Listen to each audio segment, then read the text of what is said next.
Let's look at creating rhinestone designs in Silhouette Studio. This is a quick tips video. There is no fluff, just a step-by-step tutorial to get you started. You're going to want to use a bold text or a simple shape. You want to keep it clean because highly detailed designs don't translate well for rhinestones.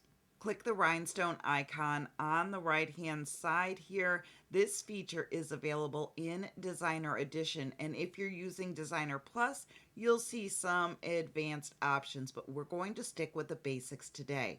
Select your shape and then choose from no fill, edge, linear fill, or radial fill. The default size of the stones is 10 SS and spacing starts at 0.039 inches. If the rhinestones look crowded, adjust the spacing, and you want to double check and make sure that the size of the rhinestones matches the size that you'll actually be working with. If you need to fill a gap, you can use the Freehand Tool to add rhinestones manually.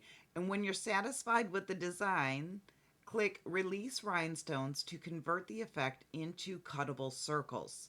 After you release, you can remove excess stones if an area feels too tight, but you do not want to resize the design after releasing.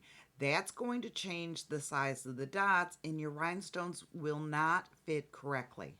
Now, if you want to sparkle without the hassle of rhinestones, you can cut these designs out using glitter or holographic HTV, and it gives a bling-like look without all the fuss.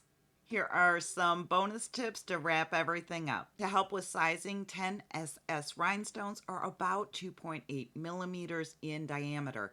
If you're using other sizes, be sure your circles match the stone specs exactly. Whether you're cutting flock, glitter HTV, or holographic vinyl, always do a test cut before cutting your entire design. It'll save you time and materials. If you're using HTV instead of actual rhinestones, don't forget to mirror your design before cutting, just like any heat transfer material that is a must. This information should definitely get you moving in the right direction, so go create something amazing, and I'll see you in the next video.